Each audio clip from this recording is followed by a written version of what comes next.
ಧ್ವಂಸ ಆಗಿ ಆ ಈಶ್ವರಲಿಂಗವನ್ನ ಅದರ ಪಕ್ಕದಲ್ಲಿರೋ ಬಾಯಿಯಲ್ಲಿ ಹಾಕಿ ನೂರಾರು ವರ್ಷಗಳಿಂದ ಹಿಂದೂಗಳಿಗೆ ಅಪಮಾನ ಆಗುವಂಥ ಕಾಲದಲ್ಲಿ ರಾಜಮಾತಾ ಅಹಿಲ್ಯಾಬಾಯಿ ಹೋಳ್ಕರ್ ಅವರು ಈಗೇ ನಾವು ಯಾವ ಜ್ಞಾನವ್ಯಾಪಿ ಮಸೀದಿ ಅಂತ ಏನು ಕರಿತೀವಿ ಅದರ ಪಕ್ಕದಲ್ಲೇ ಹೊಸ ದೇವಸ್ಥಾನ ನಿರ್ಮಾಣ ಮಾಡಿ ಆ ಈಶ್ವರನನ್ನ ಅಲ್ಲಿ ಪ್ರತಿಷ್ಠಾಪನೆ ಮಾಡಿ ಮತ್ತೊಮ್ಮೆ ಸನಾತನ ಹಿಂದೂ ಧರ್ಮದವರಿಗೆ ಸ್ವಾಭಿಮಾನದಿಂದ ತಲೆ ಎತ್ತಿ ಇವತ್ತು ಜಗತ್ತಿನಲ್ಲಿ ನಿಲ್ಲಬೇಕು ಕಾರಣ ಯಾರಪ್ಪ ಅಂದರೆ ರಾಜಮಾತಾ ಅಹಿಲ್ಯಾಬಾಯಿ ಹೋಳ್ಕರ್.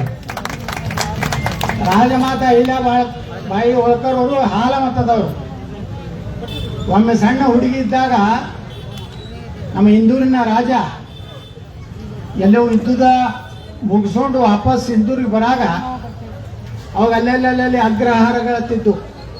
ಈಗ ಹೆಂಗೆ ನಾವು IB ಅಂತ ಕರಿತೀವಿ ಹಂಗೆ ಅಗ್ರಹಾರ ಅಂತೇಳಿ 50 ಕಿಲೋಮೀಟರ್ಗೆ 40 ಕಿಲೋಮೀಟರ್ಗೆ ಅಲ್ಲಿ ಬಂದು ಸೈನಿಕರು ರಾಜರು ಯಾರೆಲ್ಲ ಮಂತ್ರಿಗಳು ಅಲ್ಲಿ ಇದ್ದು ರಾತ್ರಿ ವಿಶ್ರಾಂತಿ ಮಾಡಿ ಮತ್ತೆ ಮುಂಜಾನೆ ಬೆಳಿಗ್ಗೆ ಎದ್ದು 5 ಗಂಟೆಗೆ ಮತ್ತೆ ತಮ್ಮ ಪ್ರಯಾಣ ಮುಂದುವರಿಸ್ತಿದ್ರು. ಹಿಂಗೆ ಒಂದು ಯುದ್ಧದಲ್ಲಿ ಗೆದ್ದು ವಾಪಸ್ ಬರುವಾಗ ಒಂದು ಅಗ್ರಹಾರದಲ್ಲಿ ಇವರೆಲ್ಲ ರಾಜರು ಅವರೆಲ್ಲ ಸೈನ್ಯ ಅಲ್ಲಿ ವಿಶ್ರಾಂತಿ ಮಾಡುವಾಗ ಒಂದು ಸಣ್ಣ ಹುಡುಗಿ ಭಾಳ ಕ್ರಿಯಾಶೀಲವಾಗಿ ಓಡಾಡುವುದನ್ನ ಆ ಹೆಣ್ಮಗಳಲ್ಲಿರುವಂಥ ಛಾತ್ರ ತೇಜವನ್ನು ನೋಡಿದಂಥ ಆ ಮಹಾರಾಜರು ಇವ್ರು ಯಾರು ಹುಡುಗಿ ಏನು ಅಂತೆಲ್ಲ ತಿಳ್ಕೊಂಡು ಈ ಒಂದು ಹುಡುಗಿ ಮುಂದೆ ಒಂದು ಭಾಳ ದೊಡ್ಡ ನಮ್ಮ ರಾಜಮನೆತನದಲ್ಲಿ ಒಳ್ಳೆಯ ಒಂದು ಕೀರ್ತಿ ಸಂಪಾದನೆ ಮಾಡುವಂಥ ಲಕ್ಷಣ ಇದೆ ಅಂತ ಹೆಣ್ಮಗಳ ಹುಡುಗಿಯನ್ನು ಕರ್ಕೊಂಡು ತಮ್ಮ ಅರಮನೆಗೆ ಹೋಗ್ತಾರೆ. ಮುಂದೆ ಅರಮನೆಗೆ ಹೋಗಿ ತಮ್ಮ ಮಗನೇ ಲಗ್ನ ಮಾಡಿಕೊಟ್ಟು ಮಹಾರಾಣಿಯನ್ನಾಗಿ ಮಾಡ್ತಾರೆ. ಆದರೆ ಅದು ದುರ್ದೈವದಿಂದ ಗಂಡ ತೀರ್ಕೊತಾನೆ. ಅವಾಗ ಯುದ್ಧದಲ್ಲಿ ತಿರ್ಕೊಂಡ ಮೇಲೆ ಅವಾಗೊಂದು ಸತಿ ಸಹಗಮನ ಪದ್ಧತಿ ಅಂತಿತ್ತು. ಗಂಡ ಸತ್ತು ಕೂಡಲೇ ಏನು ಗಂಡನ ಚಿತೆ ಮಾಡಿ ಅವತ್ತು ಗಂಡನ ಇದು ಏನು ಮಾಡ್ತಿರ್ತೀವಿ ಅಂತ್ಯಕ್ರಿಯೆ, ಅದರಾಗ ಹೆಣ್ಮಗಳು ಹಾರಬೇಕು ಅಂತ ಕೆಟ್ಟ ಒಂದು ಪದ್ಧತಿ ಈ ದೇಶದಲ್ಲಿ ಇತ್ತು. ಆದರೆ ಅದರ ಮಾವ ಆ ರಾಜ ಒಪ್ಪಲಿಲ್ಲ ಅದಕ್ಕೆ. ನನ್ನ ಸೊಸೆಯನ್ನು ನಾನು ಕಳ್ಕೊಲಿಕ್ಕೆ ತಯಾರಿಲ್ಲ, ನನ್ನ ಸೊಸೆ ವಿಧವೆ ಆಗಿರ್ಬೋದು. ನಿಮಗೆಲ್ಲ ಗೊತ್ತದ ಅವಾಗ ವಿಧವೆ ಆದರೆ ಎಷ್ಟು ಕೆಟ್ಟ ಒಂದು ಸ್ಥಿತಿ ಇತ್ತು ನಮ್ಮ ದೇಶದಲ್ಲಿ. ಅವಾಗ ಆ ಹೆಣ್ಮಗಳನ್ನ ಆ ಒಂದು ಏನು ರಾಜ ಮನೆತನಕ್ಕೆ ಪಟ್ಟ ಕಟ್ತಾರೆ. ಮಹಾರಾಣಿ ಅಹಿಲ್ಯಾಬಾಯಿ ಹೋಳ್ಕರ್ ಅಂತ ಹೇಳಿ ಅವ್ರು ಘೋಷಣೆ ಮಾಡ್ತಾರೆ. ಆ ಹೆಣ್ಮಗಳು ಸುಮಾರು 35 ವರ್ಷ ನಮ್ಮ ಭಾರತದ ಇತಿಹಾಸದಲ್ಲಿ ಏನು ನಮ್ಮ ರಾಜಮಾತಾ ಅಹಿಲ್ಯಾಬಾಯಿ ಹೋಳ್ಕರ್ ಅವರ ಕಾಲವನ್ನ ಸುವರ್ಣ ಯುಗ ಅಂತ ಕರೆದಾರೆ ಏನು ನಮ್ಮ ಸಾಹಿತಿಗಳು. ಯಾಕೆ ಕರೆದಾರಂದ್ರೆ ಈ ಸತಿ ಸಹಗಮನ ಪದ್ಧತಿಯನ್ನ ತೆಗೆದು ಹಾಕ್ತಾಳೆ ಹೆಣ್ಮಗಳು. ಮಹಾರಾಣಿ ಆದ್ಮೇಲೆ 2ನೇ ಲಗ್ನ ಆಗ್ಲಿಕ್ಕೆ ಅವಕಾಶವನ್ನ ಮಾಡಿಕೊಡ್ತಾರೆ. ಸುಮಾರು ನಮ್ಮ ದೇಶದಲ್ಲಿ ಏನು ಮೊಘಲರಿಂದ ಆದಿಲ್ ಶಾಹಿಗಳಿಂದ ನಿಜಾಮರಿಂದ ಏನು ಎಷ್ಟು 3,500ಕ್ಕಿಂತ ಹೆಚ್ಚು ದೇವಸ್ಥಾನಗಳನ್ನ ಪುನರ್ ನಿರ್ಮಾಣ ಮಾಡ್ತಾಳೆ ರಾಜಮಾತಾ ಅಹಿಲ್ಯಾಬಾಯಿ. ಇವತ್ತು ನೀವು ನೋಡ್ರಿ, ಮಹಾರಾಷ್ಟ್ರದ ಯಾವುದೇ ಜಿಲ್ಲೆಗೆ ಹೋಗ್ರಿ, ಯಾವುದೇ ಜ್ಯೋತಿರ್ಲಿಂಗ ಮುಂದೆ ಹೋಗ್ರಿ, ಮೊದಲು ಯಾರು ಮೂರ್ತಿ ಕಾಣಿಸ್ತೈತಪ್ಪ ಅಂದ್ರೆ ರಾಜಮಾತಾ ಅಹಿಲ್ಯಾಬಾಯಿ ಹೋಗ್ತಾರೆ. ಇವತ್ತು ಕಾಶಿ ಒಳಗೂ ಸಹಿತ ನಮ್ಮ ದೇಶದ ಪ್ರಧಾನಮಂತ್ರಿ ಶ್ರೀ ನರೇಂದ್ರ ಮೋದಿ ಅವರು ನಿಮಗೆ ಕಾಶಿ ಮಹಾದ್ವಾರದ ಮುಂದೆ ಕಾಣಿಸ್ತದೆ ತಾಯಿ ಅಹಿಲ್ಯಾಬಾಯಿ ಹೋಳ್ಕರ್. ಅಂದರೆ ನಮ್ಮ ಧರ್ಮವನ್ನು ರಕ್ಷಣೆ ಮಾಡಿದಂಥ ಹೆಣ್ಣುಗಳು ಇಡೀ ದೇಶದಲ್ಲೇ ಸುವರ್ಣ ಯುಗ ಅಂತ ಹೇಳಿ ಒಬ್ಬ ಹೆಣ್ಮಗಳೇನು ರಾಜಕೀಯ ಮಾಡ್ತಾಳೆ ಅಂತ ಅವಾಗ ಅಂತ ಅದ್ಭುತವಾದಂಥ ಒಂದು ಆಡಳಿತ ಮಾಡಿ ತನ್ನ ಇಡೀ ಜೀವನವನ್ನು ಸನಾತನ ಧರ್ಮದ ರಕ್ಷಣೆಗಾಗಿ ಇವತ್ತು ಹೋರಾಟ ಮಾಡಿದಂಥ ತಾಯಿಯನ್ನು ನಮ್ಗೆ ಯಾರಿಗೂ ಗೊತ್ತಿರಲಿಲ್ಲ.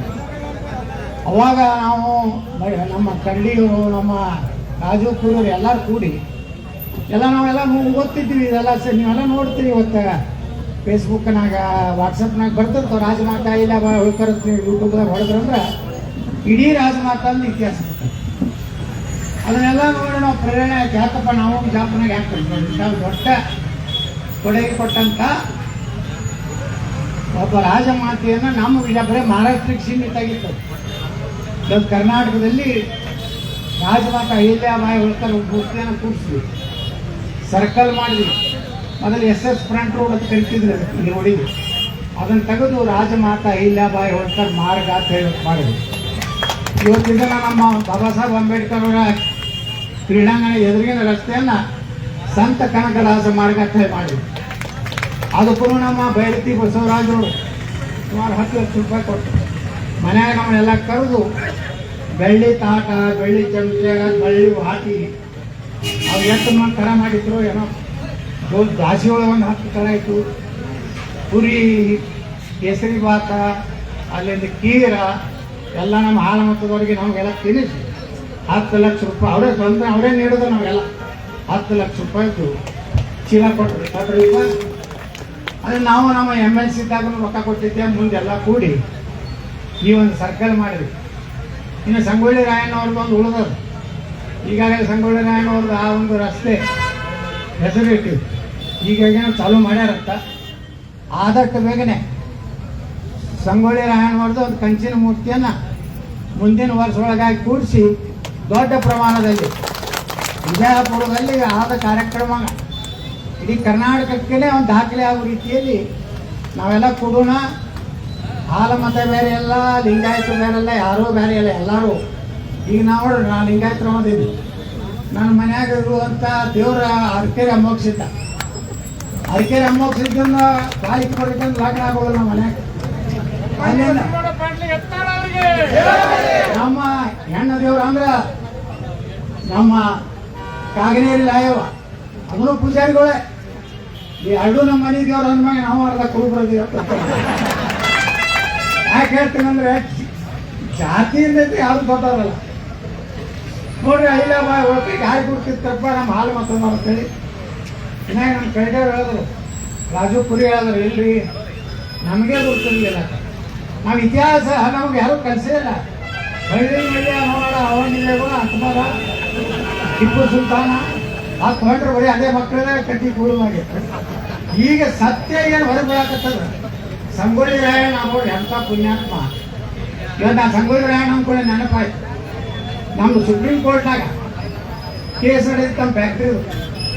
ನಮಗೂ ಭಾಳ ಕಾಲದ್ರು. ಅವ್ರು ಸಿದ್ದರಾಮಯ್ಯ ಅವ್ರಿಗೆ ಹೇಳಿದೆ, ಏನು ಮಾಡಲಪ್ಪ ಎತ್ತಾಳ ನಿಮ್ಮ ಲಿಂಗಾಯತರ ಒಳಗೆ 3 ಮಂದಿ ಅದಾರ, ಅಲ್ಲೊಬ್ಬ ಕಂಡ್ರೆ ಇಲ್ಲೊಬ್ಬ ಹತ್ತಡವ, ಅಲ್ಲೊಬ್ಬ ಇನ್ನೊಬ್ಬ ಅಲ್ಲ ಹೆಸರು ಹೇಳಿದಾಳ. ಇವರು ನನಗೆ ಕಾಡ್ಲಾಕತ್ತ, ನಂದೇನಿಲ್ಲ ಸರ್. ಅವತ್ತು ಬೆಳಗಾವ ಅಧಿವೇಶನ ಮುಗೀತು. ಮುಗಿದ ಮ್ಯಾಗ ನಾನು ಸಂಗೊಳ್ಳಿಗೆ ಹೋದೆ. ಇದು ನಂದಗಡಕ್ಕೆ. ಇನ್ನು ನಂದಗಡದಾಗ ಒಳಗೆ ಗೇಟ್ನಾಗಿನ ಕಾಲು ಇಟ್ಟಾಕತ್ತಿದ್ದೆ ಮಾತಾಡ್ನಾಗ.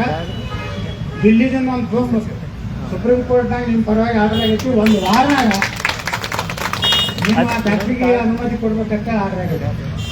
ಅವತ್ತಲ್ಲಿ ಹುಡುಗರು ನಾನು ಹೇಳಿದ್ರು, ಈ ಸಲ ಸಂಗೊಳ್ಳಿ ರಾಯಣ್ಣ ಸುಖ ನೀವು ಪ್ರಸಾದ ಕೊಡ್ಬೇಕು, ನಾಯಕ ಕೊಡ್ಬೇಕು.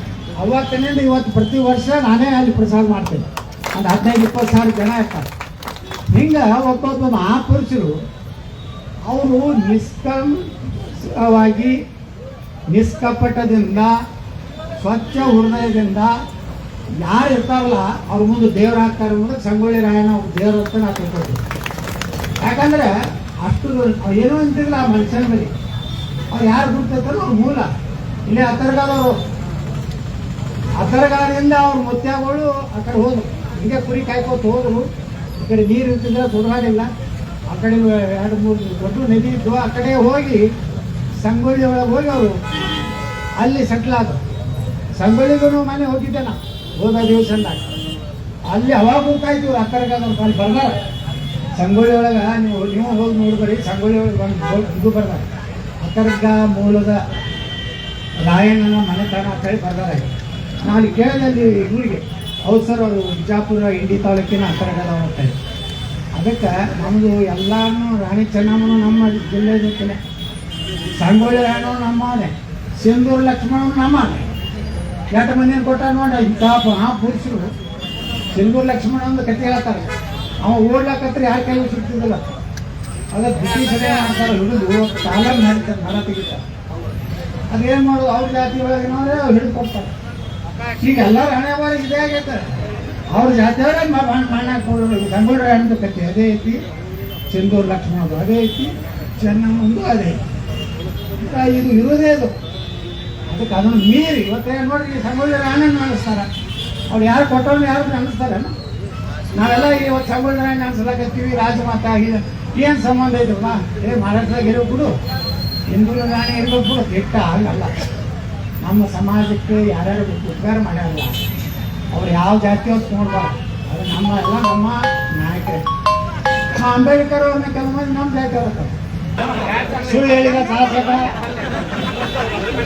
ಕೆಲವು ಮಂದಿ ಹುಳಾದ ಬಿಜಾಪುರ 2027 ಆಗಸ್ಟ್ 15 ಕ್ರಾಂತಿವೀರ ಸಂಗೊಳ್ಳಿ ರಾಯಣ್ಣರ ಭವ್ಯ ಮೆರವಣಿಗೆ ಜೊತೆಗೆ ರಾಷ್ಟ್ರಧ್ವಜ ಹಾರಿಸಿ ಎಲ್ಲರೂ ಕೂಡಿ ದೊಡ್ಡ ಮೆರವಣಿಗೆ ಹೋಗಿ ಅದು ಉದ್ಘಾಟನೆ ಮಾಡೋಣ ಕೇಳ್ಕೊಂಡು ಎಲ್ಲರೂ ಒಕ್ಕಟ್ಟಾಗಿರ್ರಿ, ಸ್ವಾಭಿಮಾನದಿರ್ರಿ.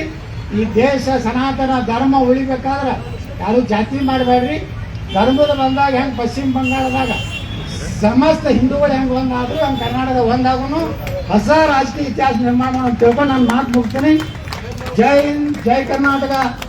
ಸಂಗೊಳ್ಳಿ ರಾಯಣ್ಣವ್ರಿಗೆ, ರಾಜಮಾತಾ ಇಲ್ಲ ಬಾಯಿ ಹೋಲ್ಕರ್ ಅವರಿಗೆ, ಸಂತ ಕನಕದಾಸರಿಗೆ, ವಿಶ್ವಗುರು ಬಸವಣ್ಣವ್ರಿಗೆ, ಡಾಕ್ಟರ್ ಬಾಬಾ ಸಾಹೇಬ್ ಅಂಬೇಡ್ಕರ್ ಅವರಿಗೆ, ನೀರಾಣಿ ಕಿತ್ತೂರು ಚೆನ್ನಮ್ಮನವ್ರಿಗೆ. ನಾ ಅಂಬೇಡ್ಕರ್ ಒಂದು ಜಾತಿಗೆ ಸೀಮಿತಲ್ಲ, ಇಡೀ ಮಾನವ ಕುಲಕ್ಕೆ ಒಳ್ಳೇದು ಮಾಡಿದಂಥವ್ರು ಬಾಬಾ ಸಾಹೇಬ್ ಅಂಬೇಡ್ಕರ್. ಹಿಂಗೆ ನಾವು ಚಿಂತೆ ಮಾಡೋ ಕೆಲವು ಮಂದಿ ಉಪಜಾತಿಗಳು ಏನಂದ್ರೆ ಹೇಳ್ತಾವೆ, ಅವು ಕೆಟ್ಟಡಿ ಕೆಲಸಗಳು ಅವು ಇರುವೆ, ಕೆಟ್ಟ ಹುಳುಗಳು ಎಲ್ಲ ಕಡೆ ಅದಾವೆ, ಎಲ್ಲ ಜಾತಿಯಾಗ ಹೋದಾರ. ಅದಕ್ಕೆ ನಾ ಇಟ್ಟೇ ಹೇಳ್ತೀನಿ. ಇವತ್ತು ಭಾಳ ಸಂತೋಷ ಆಗೈತೆ. ನಮ್ಮ ರಾಜಮಾತಾ ಅಹಿಲ್ಯಾಬಾಯಿ ಹೋಳ್ಕರ್ ಅವರು, ನಮ್ಮ ರಾಜಕುರಿಯವರು ವಿಶೇಷ ಹುಡುಗಿ ಎಲ್ಲನ ಹೇಳಿದೆ ಮೊನ್ನೆ. ನೋಡಪ್ಪ ಅವರೇ ನೆನಪು ಮಾಡಿದ್ರು, ನಾನು ಗುರ್ತಿರ್ಲಿಲ್ಲ. ಎಲ್ಲ ಸಸ್ತಾಗಿ ಈ ಸಲ ಮಾಡು, ಈ ಸಲ ಇನ್ನು ಮುಂದೆ ಈ ವರ್ಷದಿಂದ ಹಾಗಾದ್ರೂ ಮೇಯರು ಮಾಡಿದಾರ, ಮತ್ತೆಲ್ಲ ಅವಕಾಶಗಳು ಸಿಗ್ಲಾಕತ್ತಾವ ಬಿಜಾಪುರದಾಗ. ಅದಕ್ಕೆ ನಿಮ್ಮಾಗ ನಾ ಎಲ್ಲ ಹೆಣ್ಮಕ್ಳಲ್ಲಿ ಒಂದು ಸಂಘ ಮಾಡ್ಕೊಂಡಾರ, ರಾಜಮಾತಾ ಅಹಿಲ್ಯಾಬಾಯಿ ಹೋಳ್ಕರ್ ಮಹಿಳಾ ಸಂಘ ಅಂತ. ಅವ್ರಿಗೆ ವಿನಂತಿ ಮಾಡ್ಕೊತೀನಿ, ಪ್ರತಿ ಅಮಾಸಿ ಪ್ರತಿ ಹುಣ್ಣಿಮೆಗೆ ನೀ ಭಕ್ತಿ ಮೂರ್ತಿ ತೊಳಿಸಿ ಅವ್ರು ಬಂದು ಎಲ್ಲರೂ ಹಾರ ಹಾಕಿ ಅವ್ರನ್ನ ನೆನಪು ಮಾಡ್ಕೊತ ಹೋಗಿ ಮಾಡಿ ಸಾಕು. ಇದ್ದಿದ್ದು ಏನಾದ್ರೆ ಅದು ಮಾನ್ಯ ಸೋಲಾರ್ ಬಿದ್ದು ಕೂರಿಸಿದ್ವಲ್ಲ, ಖುಷಿ ಅಲ್ರಿ. ಹಾಂ, ಮತ್ತೇನೇನು ಬೇಕು ಸೌಲಭ್ಯ ಮಾಡೋಣ, ಯಾರು ಏನು ಹೆದರ್ಲು ಬೇಡ. ಹಾಂ, ಹೇಳೋದಲ್ಲ ಈಗ ಒಂದು ವರ್ಷ ಮೇಲೆ ಕೊಲ್ಲದೆ ಮಾಡೋದು, ಬಾಜು ಕೊಡಬಾರ್ದು. ಹಾಂ, ಇಲ್ಲ ಯಾರೋ ಕೊಡ್ತೀನಿ ಅಂದಿದ್ದಕ್ಕೆ ನಾವು ಹಿಂದೆ ಸದ್ವಿ. ಅವು ಹಿಂಗೆ ಈಗ ಬಾಬೂಜಿ ಜೀವನರಾಮದು ಹಾಗೆ ಆಯಿತು. ಬಾಬೂಜಿ ಜೀವನರಾಮದು 5 ಲಕ್ಷ ರೂಪಾಯಿ ಅಡ್ವಾನ್ಸ್ ಕೊಟ್ಟಾಗ ಅಲ್ಲಿ ಎಲ್ಲೋ ಸಾಂಗಲೆ ಕೊಟ್ಟರಂದು ಅಲ್ಲಿ ಹೋಗಿ ಕೇಳಿದ್ರೆ ಹುಡ್ತಿಗೆ ಯಾರಿಗೋ ಕೊಟ್ಬಿಟ್ಟಿರ್ತ. ಇವು 5 ಲಕ್ಷ ಯಾರು ತಿಂದು ಗೊತ್ತಿಲ್ಲ. ಕಡೆ ನಾವೇ ಕುಡಿಸ್ಬಿಟ್ಟಿವಿ.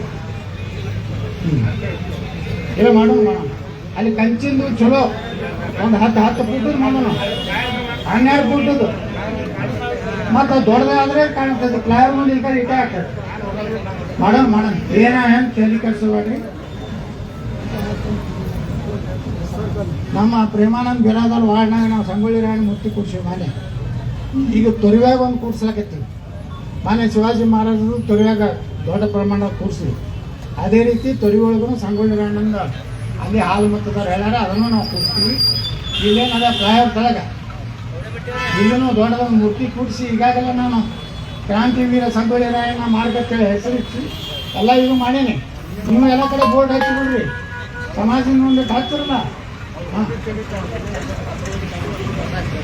ಆಗಸ್ಟ್ 15 ಅಲ್ಲ? ಹಾಂ, ಆಗಸ್ಟ್ 15 ಸಂಗೊಳ್ಳಿ ರಾಯಣ್ಣ ಮೂರ್ತಿಯನ್ನು ಉದ್ಘಾಟನೆ ಮಾಡಲಾಗುವುದು ಘೋಷಣೆ ಮಾಡಿ.